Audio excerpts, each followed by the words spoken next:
Maybe a lot of you people there are a little bit like me in that you realize that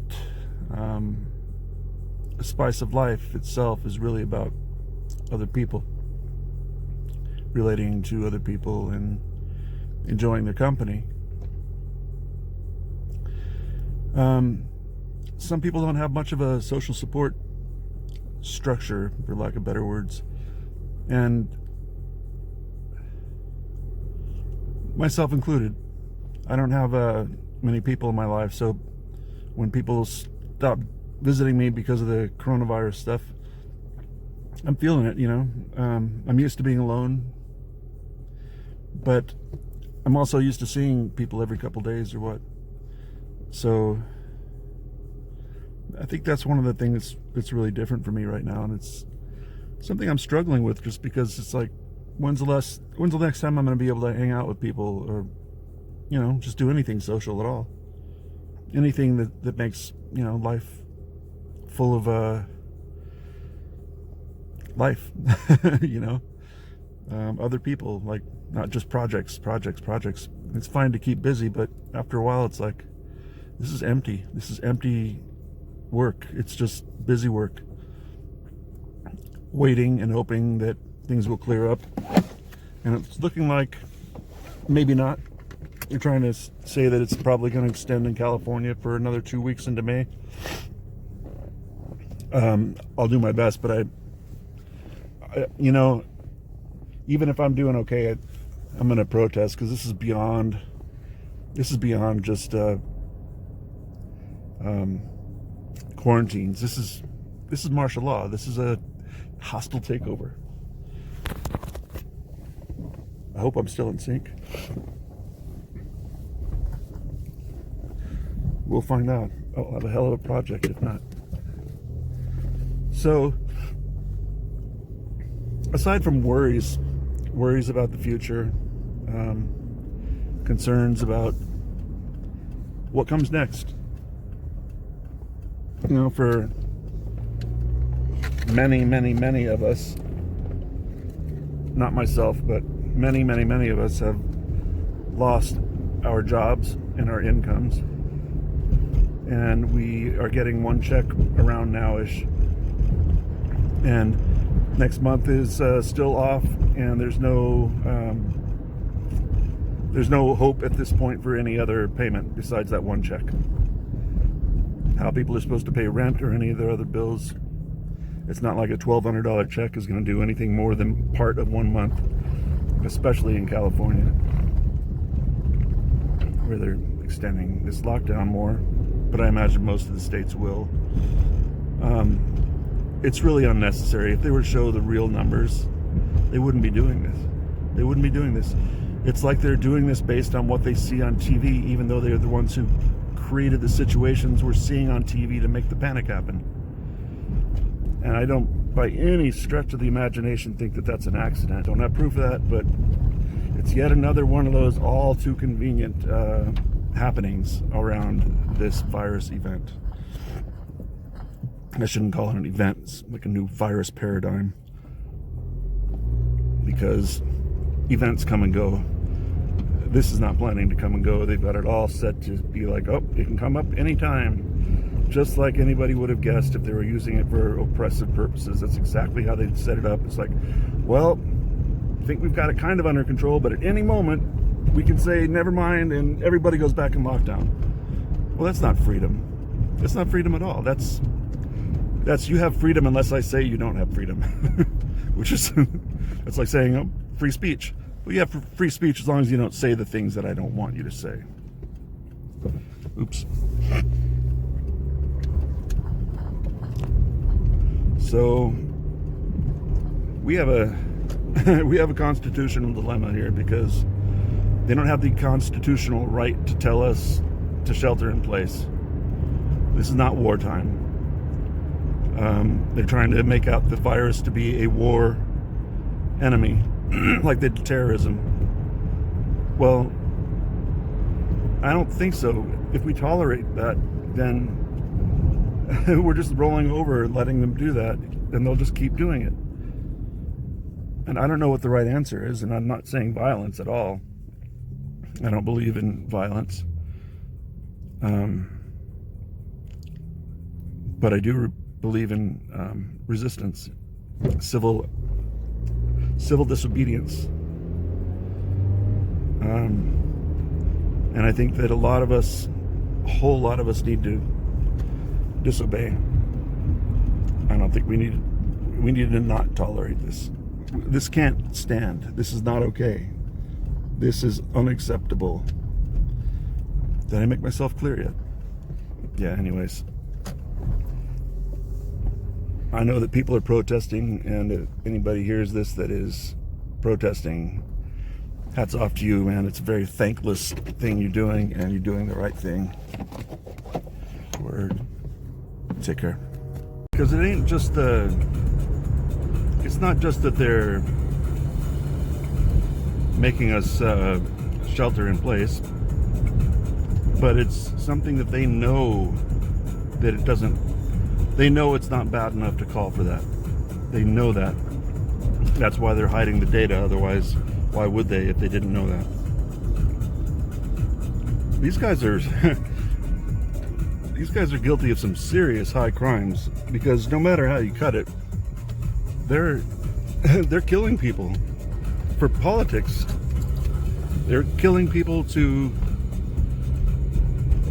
further whatever cause they're doing. We're not sure what all's involved, but they're up to something. And I don't think that it's going to be that hard to uncover if somebody were to seriously investigate it. Shit, the alternative media without our inside connections are starting to figure it out. And I think these guys are going to go down for some serious high crimes. I just don't see how they can continue with all this, with all of these skeptical eyes on them. Part of what I'm saying this for is because I just saw Fox News asking some questions about these numbers, and it's like, oh, well, they're usually on Donald Trump's side, and Donald Trump's one of the ones that are that's manipulating the numbers, or he's just playing along with somebody else who's manipulating the numbers. But no matter what, he's quite certainly in the loop of manipulating numbers. He's in the loop. There's no way around it. He's got a background, I know it's pretty shady, but he's got a background in economics. That's his college degrees in economics. So he's not completely mathematically incapable of knowing what he's doing. You know, they can play dumb all they want. Oh, we didn't know that you would need that many of those, or oh, we ordered them, but they're coming. It's going to be a while. Well, they did. You know, over and over. It gets so predictable. Every single time they get up there, you know that they're going to give another excuse for not testing, and they're really running out of them. I think they ran out of them a long time ago. So, and this is fairly new. You know, this is only a couple months in. 32 days in lockdown, but for it to be this exposed this early on, I really think these guys are going to be having to answer to people. I hope they have to answer to Congress, because this is really, it would be ridiculous for them not to. They should have another NIST, but hopefully it's not as corrupt as the 9/11 NIST. If it is, though, we're paying attention this time. We may not have gotten the 9/11 investigated, but plenty of people know that it was bullshit. Enough people to watch very closely as this goes on, see who's benefiting and how, and see who's manipulating things, because all of them are guilty of manipulating these numbers. They know exactly what they're doing. Following orders doesn't count. They're killing people with this, and they're doing it to make numbers look good, to sell viruses or vaccines. I'm sure there are other nefarious agendas, but selling vaccines or medications, treatments, is very large on their list of things they want to do. And the thing about that is, they'll sell a lot of them, but the only reason they would want to hide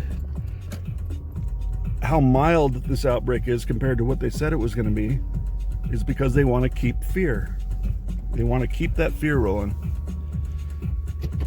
And that's really unmistakable. And this is all going to come out, I hope. I really hope so. Maybe we can go back to some trying to rebuild from there. Because I think that we're in mid population control. I think we're being wiped off the planet right now. And I'm not being too hyperbolic. Like, how are we supposed to get back to a functioning economy? And why is staying locked down so important that we're going to let the economy completely crash? I think there's something serious behind that. Sometimes it seems like I'm apocalyptic minded. The truth of the matter is, I can't see any possible way that the world's going to improve in my lifetime, especially in the United States. That said, it doesn't mean that it's a doom and gloom thing. It's kind of just a reminder to be here now, like be here, do the things that are important, love the people around you. I don't think the world's going to end tomorrow, but I think it's just going to get more and more just painful and difficult to deal with. Loss, more loss. It'll continue over and over until we have not much at all. Probably in the United States, we're going to all be hungry. But that just means that we need to enjoy what we have and be grateful. Because generations past, generations in the future are not going to be as affluent as the generation or two before us were really affluent in history. To expect that we're going to have that forever is unreasonable. We've had an unreasonable affluence in the world. We've been gluttons. Oil has done that some. We've taken from the world and from others what didn't belong to us, and we've lived a more comfortable life as a result. I'm not saying that I have that comfortable of a life. I'm saying that Americans have had a comfortable life for a couple generations, and it's going to go back to less comfortable because it's just not natural how things are in the United States. Because we're an empire. The United States empire is failing as we speak. And when empires fail, it's not a slow process. I know that in my lifetime, and probably in the next few years, within the next 2 or 3 years, we're going to take a hit like we've never seen in our lifetimes. And loss is going to be the theme. So be grateful for what we have right now, because it's not bad yet. It's not bad at all. And yeah, be grateful, because it's not so bad. It's not.